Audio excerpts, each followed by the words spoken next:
हार में सामान नहीं देने पर पान ठेले में आग लगा दी गई। 2 युवकों ने पान ठेले को ही फूंक दिया। इसके चलते पान ठेले में रखा सारा सामान जलकर खाक हो गया। तारबाहर थाना क्षेत्र के पुराने बस स्टैंड की घटना है। दोनों युवकों की तलाश की जा रही है। छोटी सी बात पर विवाद, उधारी में सामान चाहिए था, दुकानदार ने मना कर दिया। गुस्साए 2 युवकों ने पान के ठेले में आग लगा दी। पान के ठेले में रखा सारा सामान जलकर खाक हो गया। तारबाहर थाना इलाके का मामला है, पुरानी बस स्टैंड का मामला है। फिलहाल इन दोनों की तलाश की जा रही है। सबसे पहले न्यूज 18 मध्य प्रदेश छत्तीसगढ़ आपको ये तस्वीरें दिखा रहा है। पान की गुमटी कोई फूंक दिया।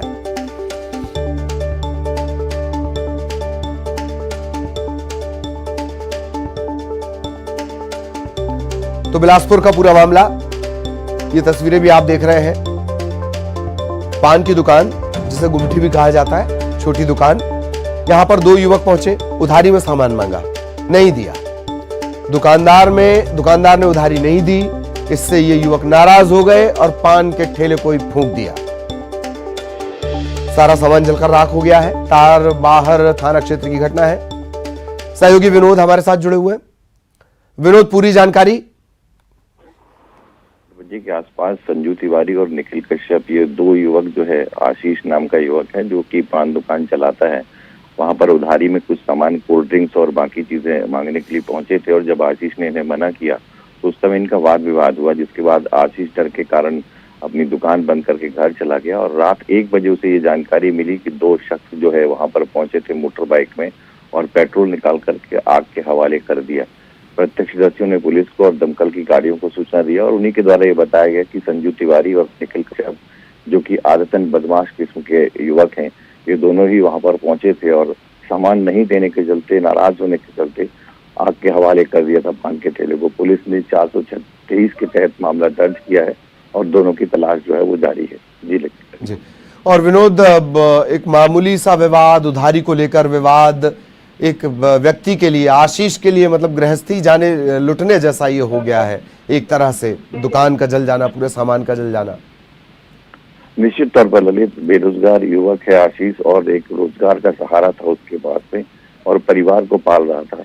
और आए दिन जिस तरह के विवाद हो रहे हैं, जो बदमाश किस्म के लोग हैं वो इसी तरह के विवाद कर रहे हैं कि उधारी में जब उन्हें सामान नहीं मिलता है तो लोगों के साथ वो इस तरह का सलूक करते हैं। और कहीं ना कहीं इस पर फिर से वही बात होती है कि कानून व्यवस्था की धज्जियां जो है कुछ ऐसे ही लोग उड़ा रहे हैं जिनके खिलाफ कार्रवाई की सख्त ज्यादा जरूरत है। हालांकि पुलिस ने मामला दर्ज करने के बाद सरगर्मी से इनकी तलाश शुरू कर दी है और अभी इनकी पतासाजी की जा रही है, क्योंकि इससे पहले भी दोनों युवक कई इस तरह के मामलों में जेल जा चुके हैं और जेल से छूटने के बाद वो इसी तरह की हरकत जो है करते आ रहे हैं।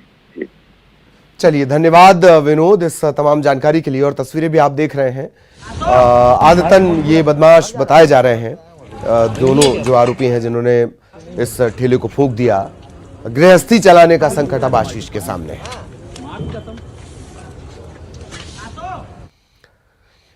और अब बड़ी खबर भोपाल से। प्रदेश में ठिठुरन का दौर शुरू हो गया। उत्तर से जो हवाएं आ रही हैं उन्होंने मौसम को बदल दिया है और सर्द कर दिया है। पहाड़ों से आई बर्फीली हवा के चलते ठंड बढ़ गई है। रात के तापमान में 2.2 डिग्री सेल्सियस की गिरावट हुई है। भोपाल के तापमान की बात कर ली जाए, 11 डिग्री पहुंच गया है।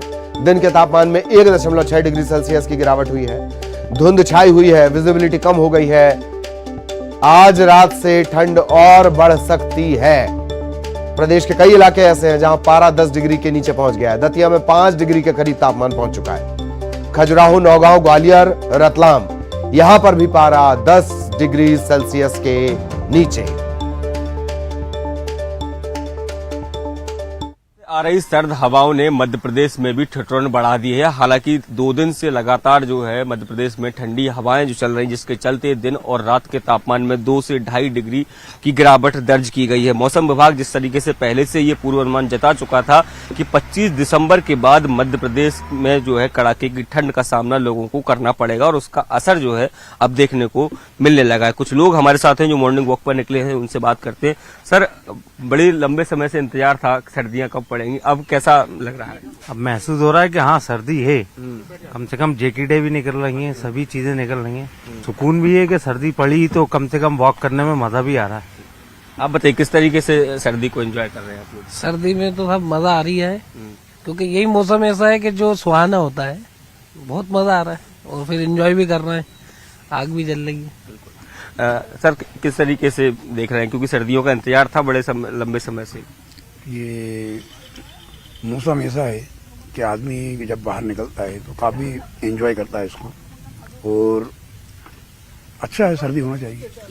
तो जो लोग सुबह मॉर्निंग वॉक पर निकल रहे हैं वो कह रहे हैं कि काफ़ी एंजॉय है, वो अब सर्दी को कर पा रहे हैं, क्योंकि लंबे समय से लोगों को सर्दी का इंतजार था, और क्योंकि 25 दिसंबर तक की हालत ये थी कि तापमान जो है बेहद नॉर्मल था, जिसके चलते लोग जो है वो सर्दी को एंजॉय नहीं कर पा रहे थे। लेकिन अब आप देख सकते हैं कि जिस तरीके से सर्दी जो है वो बढ़ी है, और जो सर्द हवाएं हैं उनका अब चलना शुरू हुआ, और यही कारण है कि अब मध्य प्रदेश में धीरे धीरे करके ठिठुरन अब लगातार आगे बढ़ेगी। कैमरामैन दीपक कुमार के साथ शैलेंद्र सिंह, न्यूज 18 भोपाल।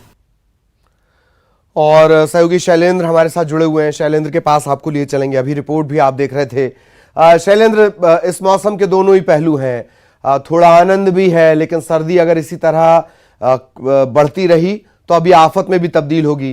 विजिबिलिटी भी एक बड़ा इशू है, ट्रेनों की रफ्तार को, वाहनों की रफ्तार को यह थामेगा। शैलेंद्र, बिल्कुल आपने ठीक कहा कि अभी भले ही लोग जो है, चाहे भोपाल के लोग हों या दूसरे अन्य शहरों के लोग हों, सर्दी चूंकि पड़ना शुरू हुई इसलिए उसको एंजॉय कर रहे हैं। लेकिन जैसे जैसे वक्त बीतेगा और सर्द हवाएं और तेज होगी और कोहरा, इसके अलावा जो ठिठुरन है जब वो बढ़ेगी तो यही परेशानी का सबब बनने लगेगी। हालांकि अभी जो है प्रारंभिक दौर में सर्दी है और लोग उसका लुत्फ भी उठा रहे हैं। अगर मध्य प्रदेश के लिहाज से बात करूं तो उत्तर भारत की जो जिस तरह का मौसम होता है वो मध्य प्रदेश पर असर डालता है, चाहे सर्दियों की बात हो या गर्मियों की बात हो। यही कारण है कि उत्तर भारत में जब पहाड़ी इलाकों में बर्फबारी शुरू हुई, ठंडी हवाएं उधर से चलना शुरू हुई, तो वह मध्य प्रदेश की सीमाओं में प्रवेश करते हुए अब यहां तक भोपाल राजधानी तक पहुंच चुकी है। और जिस तरीके से जो प्रवेश द्वार है वो ग्वालियर चंबल का इलाका होता है, और यही कारण है कि अगर आप आंकड़े देखेंगे तो न केवल ग्वालियर, दतिया, बल्कि आसपास के जो जिले हैं वो ज्यादा सर्द होते हैं, और यहाँ के तापमान में और वहाँ के तापमान में बहुत अंतर भी देखने को मिलता है। जिस तरीके से दतिया का तापमान 5 से 6 डिग्री के आसपास है, ग्वालियर का भी लगभग 6 साढ़े 6 डिग्री तापमान है। तो इस तरीके से उन इलाकों में सबसे ज्यादा सर्द हवाएं जो है वो वहां से ही प्रवेश करती हैं। और जिस तरीके से मौसम विभाग ने भी ये कहा था कि 25 दिसंबर यानी क्रिसमस के बाद से मध्य प्रदेश का मौसम बदल जाएगा, क्योंकि अभी ये देखने में आ रहा था कि रात में तो भले ही सर्दी पड़ रही थी लेकिन दिन में कड़ाके की धूप निकल रही थी।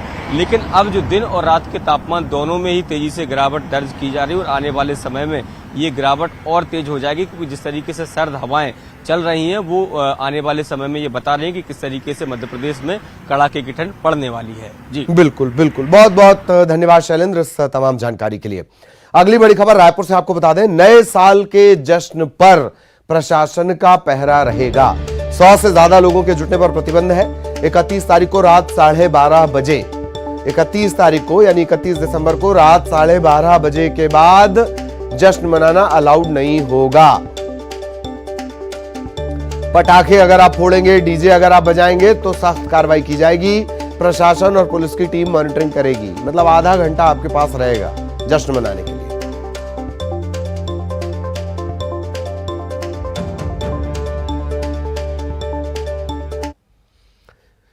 खबर रायपुर से ही, कोविड को लेकर स्वास्थ्य विभाग ने अलर्ट जारी किया है। स्वास्थ्य विभाग ने सभी जिला कलेक्टरों को निर्देश जारी किए हैं। जीवन रक्षक उपकरणों को चलाने की मॉक ड्रिल की जाए। 27 दिसंबर को एक साथ मॉक ड्रिल कर उसे पोर्टल में अपलोड भी किया जाए, ये आदेश दिए गए हैं। दवाई और किट, जांच किट जो है उसका 3 महीने का स्टॉक रखने के निर्देश जारी किए गए हैं।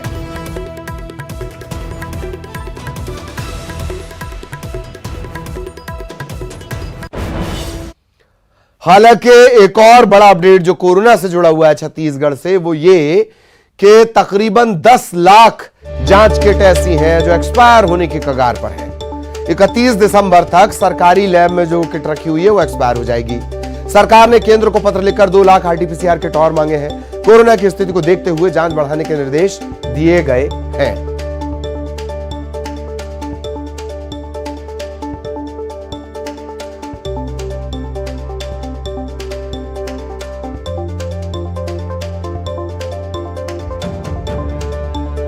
एक 31 दिसंबर तक सरकारी लैब में जो जांच किट रखी हुई है 10 लाख, वो एक्सपायर हो जाएगी।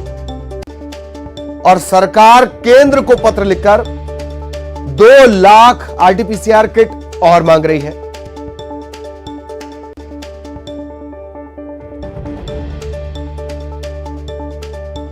सहयोगी अवधेश हमारे साथ जुड़े हुए हैं, सीधा अवधेश के पास आपको लिए चलेंगे। अवधेश, ये बड़ा विरोधाभासी है, हैरत भरा भी है कि ठीक है तैयारियां अपनी जगह चल रही हैं, 2 लाख किट आपने और मांगी। हैरत की बात है कि 10 लाख किट एक्सपायर होने की कगार पर है, वो भी तब जबकि स्वास्थ्य मंत्री ने सख्त निर्देश दिए थे कि जांच की संख्या बढ़ाई जाए। अवधेश, देखिए, स्वास्थ्य मंत्री के निर्देश के बाद ही स्थिति छत्तीसगढ़ में यह बनी कि जांच किट बहुताया लाया गया और स्थिति ये हुई कि तीसरे लहर के जब थोड़ी सी लहर कम हुई उसके बाद से लोगों में जो एक निश्चितता की भाव थी वो देखने को मिली। और हमने देखा भी कि विगत दिनों छत्तीसगढ़ में 0 एक्टिव केस होने के कारण जो लोग थे वो पूरी तरह से निफिक्र हो गए कि अब कोविड शायद समाप्ति की ओर है। और जो जांच की संख्या थी वो 50,000 से घट के सीधे 500 पे आ गई कि प्रदेश भर में एक दिन में बामुश्किल 500 लोगों ने भी जांच नहीं कराया। और यही वजह है कि लगातार इस तरह से जांच की संख्या कम होने के कारण जो जांच किट थी वो उसकी जो एक्सपायरी डेट 31 दिसंबर थी वो नजदीक आ गई है और अब ये एक्सपायर होने की कगार पे। लेकिन बीते एक सप्ताह से जिस तरह से कोविड को लेकर लगातार खबरें आ रही है अन्य देशों से लेकर भारत देश में स्थितियों को लेकर जो दिशा निर्देश जारी किया गया केंद्र से लेकर राज्य सरकार ने भी इसको लेकर निर्देश जारी किया है, तो ऐसे में अब जो जांच की संख्या है वो लगातार बढ़ते जा रही है। हमने देखा कि 1500 तक जो जांच की संख्या है वो अभी वर्तमान में पहुंच चुकी है। और ऐसे में ये रफ्तार जब बढ़ेगी तो जांच किट को लेकर जो कमी है इसका हवाला देते हुए 2 लाख और किट की मांग की गई है। लेकिन कुल मिला के बात यही है कि कोविड की स्थिति को लेकर कोविड की जो तैयारियां हैं उसको लेकर भी एक बात यह है ललित कि 27 तारीख को मॉक ड्रिल करने को कहा गया है कि आप कितने तैयार है जीवन रक्षक चीजों को लेकर, तमाम जो इंस्ट्रूमेंट है मेडिकल इंस्ट्रूमेंट है वो किस तरह से चल रही है और कैसे अगर एक आपदा की स्थिति बनती है, एक ऐसी जो स्थिति बनती है उससे निपटने के लिए क्या कुछ किया जाएगा, इसको लेकर मॉक ड्रिल तो होना है। लेकिन तमाम तैयारियों के बीच सवाल यही है, बात यही है कि सतर्कता ही सबसे बड़ा हथियार होगा कोविड को लेकर। जिस तरह से सोशल गाइडलाइन फिर से जारी किए गए हैं जिसे पालन करने को लेकर लगातार लोगों से गुहार लगाई जा रही है, लोगों को कहा जा रहा है कि आप तमाम सोशल गाइडलाइन का पालन कीजिए और इस बार अगर लहर आएगी या इस बार जो स्थितियां बनेगी तो उससे पहले ही हम सतर्क हो जाए। इन तमाम चीजों को लेकर जो तैयारियां हैं वो शासन प्रशासन के स्तर से लेकर सामाजिक स्तर पर भी लगातार जारी है। ललित, चलिए बहुत बहुत शुक्रिया अवधेश आपका इस तमाम जानकारी के लिए। अवधेश विस्तार से जानकारी दे रहे थे। अगली बड़ी खबर भोपाल से, मंत्रियों ने अपना अपना रिपोर्ट कार्ड तैयार कर लिया है, अपने अपने विभाग का रिपोर्ट कार्ड, और आज सीएम के सामने रिपोर्ट कार्ड पेश किया जाएगा। 4 साल में क्या कुछ विकास कार्य किए गए हैं, आने वाले वक्त में क्या टारगेट अचीव करना है, इन सब को लेकर ये रिपोर्ट कार्ड तैयार है। इस रिपोर्ट कार्ड में अपने इलाके के मुख्य मुद्दे भी मेंशन किए गए हैं।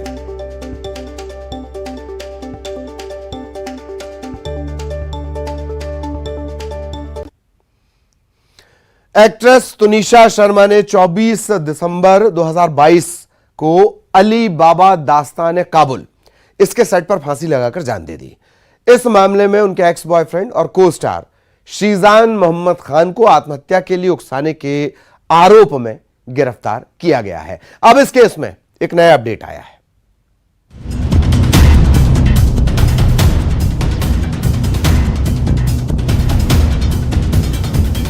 टीवी एक्ट्रेस तुनिशा शर्मा मौत मामले में उनके को स्टार शीजान खान को वसई अदालत ने 4 दिन के पुलिस रिमांड में भेज दिया है। पुलिस ने शीजान को आईपीसी की धारा 306 यानी आत्महत्या के लिए उकसाने के आरोप में गिरफ्तार किया था। मौत से ठीक पहले 20 साल की तुनिशा एक म्यूजिक वीडियो शूट करने के लिए सेट पर मौजूद थी। सेट पर मौजूद लोगों ने पुलिस को बताया कि वो बिल्कुल नॉर्मल थी। 5 घंटे पहले ही उन्होंने इंस्टाग्राम पर अपनी फोटो और कुछ नोट शेयर किए थे जिसमें उन्होंने लिखा था, जो अपने जुनून से आगे बढ़ते हैं वे रुकते नहीं हैं। कुछ देर बाद ही उनका शव फंदे से लटकता मिला था। तुनिशा ने कटरीना कैफ की फिल्म और फितूर में उनके बचपन का किरदार निभाया था। इसके अलावा वो अली बाबा दास्ताना काबुल में शहजादी मरियम की भूमिका कर रही थी। बार बार देखो, कहानी 2, दबंग 3 जैसी फिल्मों में भी बतौर बाल कलाकार उन्होंने काम किया था। फिलहाल पुलिस इस केस की तफ्तीश कर रही है। जो पोस्टमार्टम की रिपोर्ट आई है उसको देखकर क्या लग रहा है आप लोग को? पोस्टमार्टम में तो क्लियर कट हैंगिंग आया है, cause of death date due to hanging आया है और वो हैंगिंग ही है। और जो ब्रेकअप करने के बाद तुनिशा काफी डिप्रेस थी, उसको लेकर एक कदम उठाया गया है, ऐसा भी कहा जा रहा है। उसके माँ ने कंप्लेन तो दी है ना, उसमें बताया है कि ब्रेकअप होने के बाद वो नाराज थी और उसमें उसने ये कदम उठाया, इसके लिए तो कंप्लेन दर्ज है।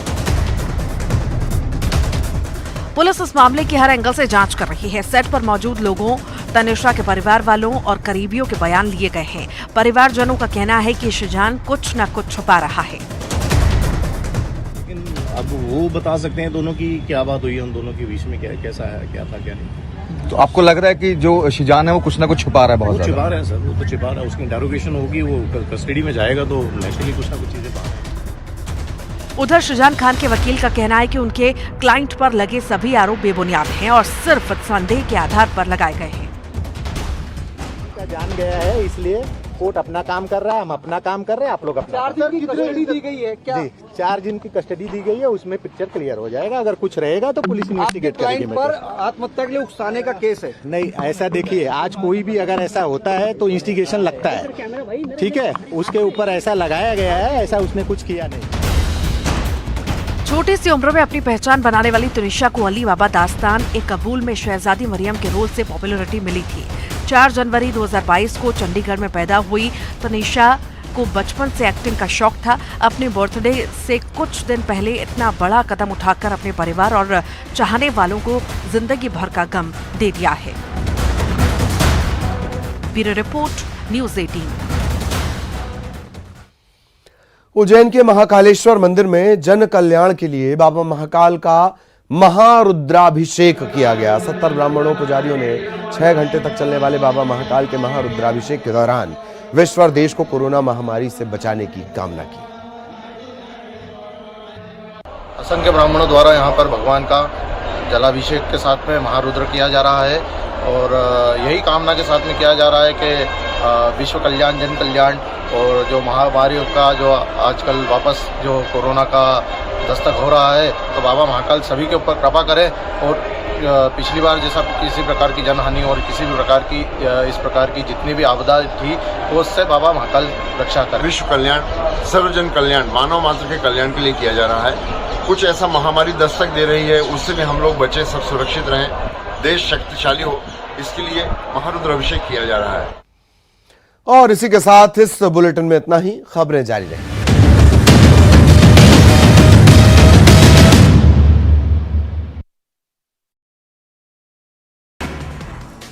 आरक्षण संशोधन